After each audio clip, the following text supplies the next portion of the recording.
જે અમારા જેસીસની અંદર વર્ષોથી આ જે લાઈવ કરે છે જય કેબલના નેટવર્ક મનસુખભાઈ રાબડિયા તે પણ ઉપસ્થિત થશે. તે ન હોય તો તેના કોઈ પણ પ્રતિનિધિ આવશે.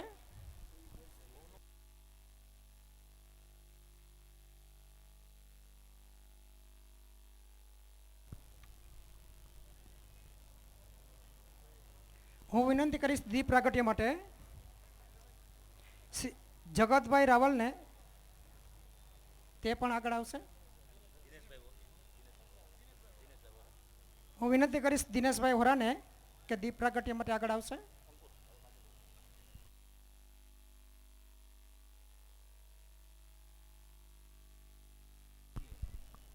હું વિનંતી કરીશ જગતભાઈ રાવલને.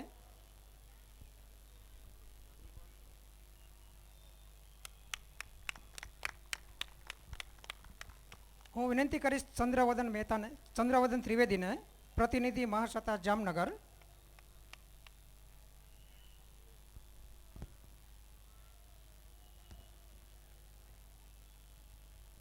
હું વિનંતી કરીશ ગિરીશભાઈ કટામલને, પ્રતિનિધિ અંજલિ કેબલ જામનગર.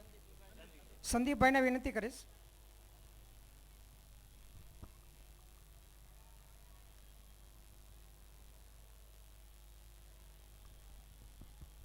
હું વિનંતી કરીશ સંજયભાઈ જાની, પ્રતિનિધિ ઈટીવી જામનગર.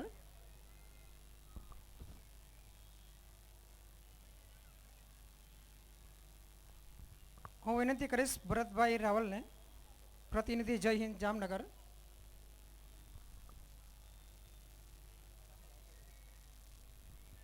હું વિનંતી કરીશ શ્રી મુકુંદભાઈ બદિયાણી, પ્રતિનિધિ અકિલા જામનગર.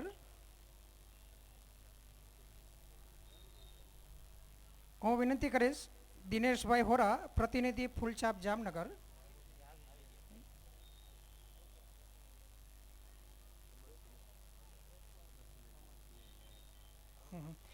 હું વિનંતી કરીશ કમળ સિમેન્ટના નાયર સાહેબને.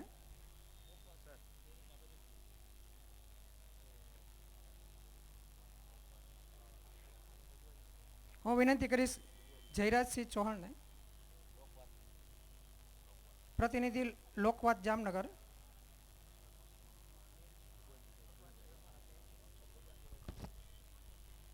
અમારા એવા જે મૌન સ્પોન્સર છે નવરાત્રિના, જે ભગવાનજીભાઈ કણજારિયા, તે પણ આગળ આવશે.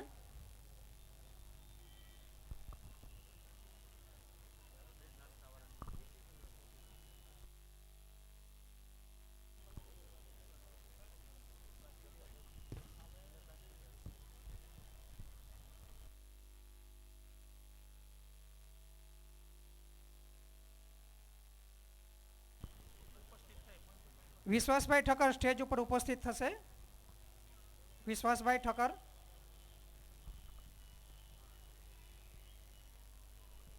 આજના અમારા દૂધ નાસ્તાના શૈલેષભાઈ પટેલને વિનંતી કરીશ.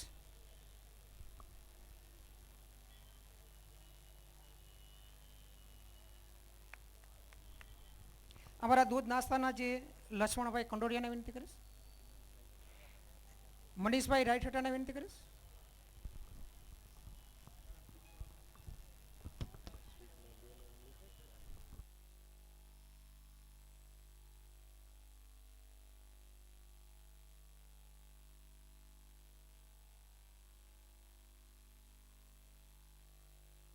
હું વિનંતી કરીશ પ્રસંગને અનુરૂપ બે શબ્દો દિનેશભાઈ વોરાના કહીશ.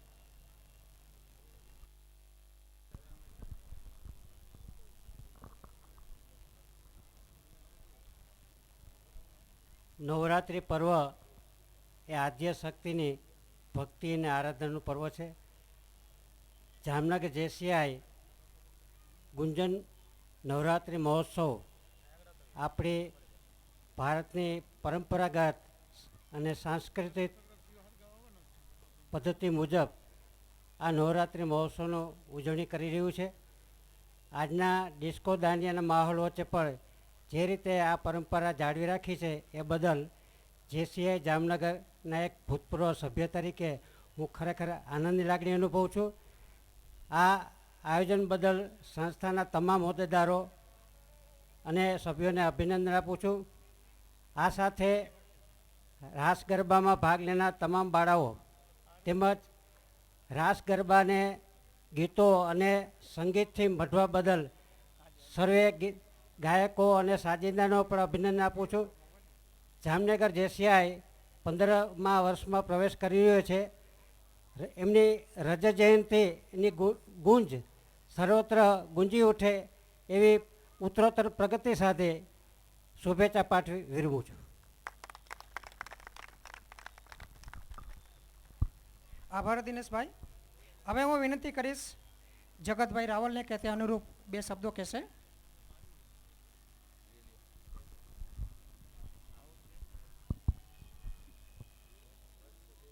જેસીઆઈ જામનગરના સર્વે હોદ્દેદારો તેમજ આ ગરબી નિહાળવા આવેલા પ્રજાજનો, જેમ દિનેશભાઈ કહ્યું એમ હું પણ એક ગર્વ સાથે કહી શકીશ કે હું જેસીઆઈ તો નહીં પણ જે વિંગથી શરૂ કરી.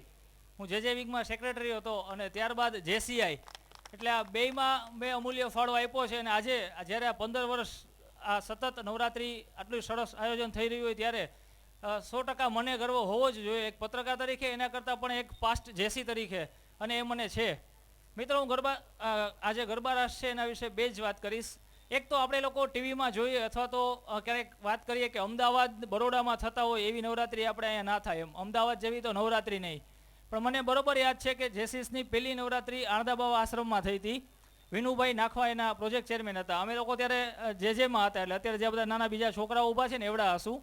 ત્યારે મારી સિસ્ટરે એમાં ભાગ લીધો હતો, જેસીસની પહેલી જ નવરાત્રિ. હજુ મને એકેય નવરાત્રિ એવી નથી ભૂલાણી કે મારા સિસ્ટરનો અમદાવાદથી ફોન ના આવ્યો હોય ને એવું ના પૂછ્યું હોય કે જેસીસની નવરાત્રિ આ વખતે કેવી છે. અને મારે દરેક વખતે એમ કહેવું પડે કે ગયા વખત કરતાં પણ સારી. અને એ અમદાવાદ બેઠા બેઠા એમ કે હું આ નવરાત્રિને મિસ કરું છું. અહીંયા જેટલા લોકો મને મળે ને એને હું એમ વાત કરું કે તમે એક વખત અમારા જામનગરની નવરાત્રિ જુઓ, પછી તમે અમદાવાદની ભૂલી જશો. આ 9 દિવસ અહીં દીપ પ્રજ્વલન થાય છે કે અહીં ગરબામાં દીવડો મુકાય છે. પણ મિત્રો, તમે એ દરેક જેસીસમાં જે અત્યારે પણ નથી, કદાચ 8 વર્ષ પહેલાં પ્રમુખ હશે કે 10 વર્ષ પહેલાં પ્રમુખ હશે, એ 15 પાસ પ્રેસિડેન્ટ અને 15 જે ટીમ હોય એને તમે જોરદાર તાલીઓથી વધાવો કે જેણે આ સંસ્કૃતિનો દીવડો જ્વલત રાખ્યો છે. પ્રમુખ ગમે એ હોય પણ આપ જોશો કે જેસીસની નવરાત્રિ હંમેશા સારામાં સારી હશે અને એમાં પ્રતિવર્ષ વધારો થતો રહેશે. એ 15 વર્ષની જે ટીમ છે એને 100 સલામ. આપ બધાએ મને જે બોલવાનો મોકો આપ્યો એ બદલ આપનો પણ આભાર. Thank you. આભાર રાવલ સાહેબનો. હું વિનંતી કરીશ સંજયભાઈ જાનીને કે પ્રસંગને અનુરૂપ 2 શબ્દો કહેશે.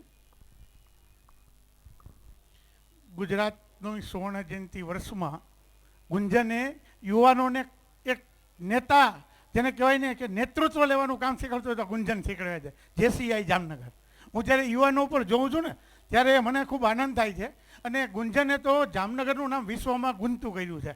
અને ઇતિહાસ જો લખવો હોય નવરાત્રિનો તો મારું માનવું એવું છે કે આ સ્ટેજ ઉપરથી જ અને ગુંજનના ઇતિહાસથી જ લખવો જોઈએ કે જે માતાજીની આરાધના સાથે વસંત પરેશને સાંભળવાની તક આપે છે. ખૂબ ખૂબ આભાર.